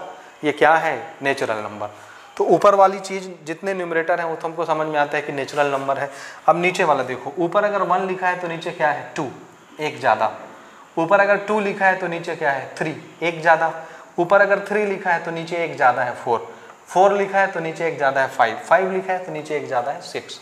यानी न्यूमरेटर में जो नंबर लिखा है, न्यूमरेटर में तो पूरे नेचुरल नंबर लिखे हैं, डिनोमिनेटर में ऊपर लिखी हुई क्वांटिटी से एक ज़्यादा वाला नेचुरल नंबर लिखा है, जस्ट एक ज़्यादा वाला। तो ये तो आपको इजीली समझ में आ जाएगा। इस सेट का हम कुछ नाम रख देते हैं, सपोज बी, और इसको ऐसे लिख देते हैं। देखो इन सब सारे एलिमेंट को किससे रिप्रेजेंट कर दिए, एक्स से। अब हमको कॉलन लगा के एक्स की प्रॉपर्टी लिखनी है। तो एक्स क्या चीज़ है, एक्स क्या चीज़ है, एक्स न्यूमरेटर और डिनोमिनेटर से बनी हुई क्वांटिटी है। अब इसमें न्यूमरेटर क्या है, देखो नेचुरल नंबर्स, तो लो भैया नेचुरल नंबर। और नीचे वाली क्वांटिटी क्या है, जो भी नेचुरल नंबर ऊपर लिखोगे नीचे वाली क्वांटिटी उससे एक ज़्यादा। जैसे अगर मैं यहाँ 2 लिखूंगा तो नीचे क्या आएगा 3, 2 से एक ज़्यादा। तो यहाँ 2 लिखा तो ये लो 2 और ये लो एक ज़्यादा, n+1। अब ये n क्या है, n क्या चीज़ है, n belongs to natural number. Natural number ही है ना, लेकिन नेचुरल नंबर तो इन्फिनिटी तक जाते हैं, हमको सिर्फ कैटो नेचुरल नंबर से काम है 6 तक। तो ये n कहाँ से स्टार्ट हुआ है 1 से, और कहाँ तक गया है 6 तक। नीचे तो ऑलरेडी 1 जोड़ोगे तो वो 7 आ जाएगा, ऊपर की बात करो, हम तो ऊपर पुट कर रहे हैं ना n की वैल्यू। तो n कहाँ तक गया है वो भी आपको दिखाना पड़ेगा, क्योंकि नेचुरल नंबर तो इन्फिनिटी तक होते हैं। तो यहाँ आप बोलोगे देखो कि हमारा जो n है वो 1 के बराबर है और 1 से बड़ा, n इज इक्वल टू 1 और greater than 1, but less than और इक्वल टू कहाँ तक 6 के बराबर और 6 से छोटा, 1 और 6 के बीच में। 1 भी 6 भी, इसलिए इक्वल भी लगा है और लेस देन इक्वल टू भी लगा है, ग्रेटर देन भी लगा है। ये समझ में आ रहा है लैंग्वेज, अगर प्रॉब्लम होगी तो बताना, ठीक। तो ये इसको लिखने का तरीका है। धीरे धीरे प्रैक्टिस से सारी चीज़ें आ जाएंगी, ज़्यादा कन्फ्यूज होने की ज़रूरत नहीं है। समझ गए बात ना। तो इसको पॉज करके नोट करो। एक एग्जाम्पल और है, उसको भी लेते हैं, फिर चलते हैं एक्सरसाइज पर। नोट करेंगे पॉज करके। एग्जाम्पल लेते हैं अपन। इस एग्जाम्पल में हमको मैच करना है, कॉलम दिए हुए हैं हमको 3-4 क्वेश्चंस। एक तरफ देखो रोस्टर फॉर्म लिखा हुआ है और दूसरी तरफ सेट बिल्डर फॉर्म लिखा हुआ है। तो सेट बिल्डर फॉर्म से रोस्टर फॉर्म को मैच करना है। अब कैसे करेंगे, इसको देख करके इसको मैच करें या इसको देख करके इसको मैच करें। तो ध्यान रखना, ऐसे क्वेश्चन जब भी आएंगे आप किसको पकड़ोगे, सेट बनाने वाली फॉर्म को, क्योंकि वही तो डेफिनेशन होती है। डेफिनेशन पढ़ के सेट बना के देखो, जिसके साथ मैच करेगा, जिस रोस्टर फॉर्म के साथ, उसको आप चिपका देना। तो यहाँ से हम स्टार्ट करते हैं पहले नंबर से ना, ठीक है। देखो पहला वाला क्वेश्चन देखो, मैं इधर से ले रहा हूँ सेट बिल्डर फॉर्म से। पहला ए वाला, the set of all x such that x is a positive integer. पहले तो इंटीजर कैसे लेने, एक्स जितने भी हैं सब कैसे होंगे, positive integer, and is a divisor of 18 के डिवाइजर भी होंगे। तो ऐसे कौन कौन से सेट हैं, ऐसे कौन कौन से एलिमेंट होंगे, ऐसे कौन कौन से पॉजिटिव इंटीजर होंगे जो 18 को डिवाइड कर देंगे। 18 को डिवाइड करने वाले कौन कौन होंगे। एक तो देखो 1 पॉजिटिव इंटीजर लेने हैं पूरे ना, यानी 1 से आगे, इधर निगेटिव की बात नहीं करनी, नंबर लाइन याद रखना। तो 1 18 को डिवाइड कर सकता है, कर सकता है जी। 2 कर सकता है, कर सकता है। 3 कर सकता है, 3 6 18 कर सकता है। 4 नहीं कर सकता, 5 नहीं कर सकता, 6 कर सकता है, 6 3 18 6। 7 नहीं कर सकता, 8 नहीं कर सकता, 9 2 18 9 कर सकता है। फिर 10 नहीं कर सकता, 11 12 नहीं, तो डायरेक्ट 18 ही आएगा ना, 18 कर सकता है। तो इतने सारे हैं देखो, ये इससे हमने ये ऐसे सेट बना लिया, देख रहे हो ये। तो अब हम इधर मैच कर लेते हैं, कहीं दिख रहा है क्या जो सेट हमने बनाया डेफिनेशन को पढ़ करके। तो आंसर है हाँ, ये देखो 1 2 3 6 9 18, 1 2 3 6 9 18। तो नंबर 3 का मैच किसके साथ हुआ, ए वाले के साथ। समझ गए ना कैसे बना रहे हैं। बी वाला देखो, the set of all x such that x is an integer. Integer plus minus की बात नहीं हो ना, इंटीजर बोलेगा तो सारे तरह के इंटीजर आ जाएंगे। और एक्स की डेफिनेशन क्या है, quadratic equation x square minus 9 equal to 0। तो आप जान रहे हो 9 उधर जा करके पॉजिटिव हो जाएगा, और जैसे ही रूट उधर जाएगा अंडर रूट 9 होगा, स्क्वायर उधर जाएगा तो, और एक्स की वैल्यू क्या मिलेगी, प्लस माइनस 3, यानी +3 -3 दिख रहा है इधर, +3 -3 सॉल्यूशन ये रहा। तो इसका मैच किसके साथ कर दिया हमने, बी वाले के साथ। ये समझ गए ना, x इज इक्वल टू +3 और x इज इक्वल टू -3, ऐसे अलग अलग लिख देता हूँ मैं, और एक बार x इज इक्वल टू -3, तो इसी को सेट में लिख दिया, ये सॉल्यूशन बन गया। सी वाला देखो जल्दी से, the set of all x such that x is an integer, यहाँ भी x इंटीजर ही है, प्लस माइनस कुछ भी हो सकता है। x + 1 इज इक्वल टू 1, इस 1 को उधर भेजो, x की वैल्यू चाहिए ना, 1 - 1 0, x is equal to 0, this is the solution of this equation. तो ये x इज इक्वल टू 0, 0 कहाँ दिख रहा है, ये दिख रहा है इस सेट में। So this is the matching set. ठीक, अब ये वाला रह गया, तो आप समझ ही रहे हो एक ऑप्शन बच गया है, तो यही होगा ये। The set of all x such that x is a letter of what, principal. अब इसको आपने लिखा, कैसे लिखोगे, तो देखो P लिखोगे, comma R, comma I, comma N, comma C, comma I नहीं लिखना क्योंकि I एक बार यूज हो चुका, समझ रहे हैं, रिपीटिशन इज नॉट अलाउड, पहले हम डिस्कस कर चुके हैं बेसिक में। P नहीं लिखना क्योंकि P एक बार यूज हो चुका। A फॉर एप्पल नहीं आया है, ले लेते हैं, और L भी नहीं आया है, ले लेते हैं। दिस इज द सेट, ऐसे बनाएंगे तो देखो ये मिल रहा है ना, PRINCAL। सो ये इनका मैच हो गया। उम्मीद करता हूँ ये सारी चीज़ें डिटेल से समझ में आ गई होंगी। अब इसके बाद जस्ट हम एक्सरसाइज 1.1 का सॉल्यूशन डिस्कस करेंगे। अभी तो इंट्रोडक्शन ले रहे थे, अब सॉल्यूशन डिस्कस करेंगे, जिसमें आपको सिर्फ यही प्रैक्टिस करवाया जाएगा कि ये एलिमेंट इस सेट से बिलोंग करता है कि नहीं, कि डज नॉट बिलोंग्स टू है। समझ गए। दूसरी चीज़, रोस्टर फॉर्म से सेट बिल्डर फॉर्म में कैसे कन्वर्जन करना, और सेट बिल्डर से रोस्टर में कैसे कन्वर्जन करना, ऑलरेडी 5 एग्जाम्पल हम डिस्कस कर चुके हैं। चलिए नेक्स्ट लेक्चर में हम देखते हैं एक्सरसाइज 1.1 का डिटेल सॉल्यूशन। तो उससे पहले बिना देखे आप प्रैक्टिस करिए, अगर नहीं बनता तो फिर आप उस लेक्चर को देखिए, लेकिन कंटिन्यूएशन में आप वीडियो लेक्चर देखेंगे। मिलते हैं अगले वीडियो में। बहुत बहुत धन्यवाद। पॉज करके नोट करें।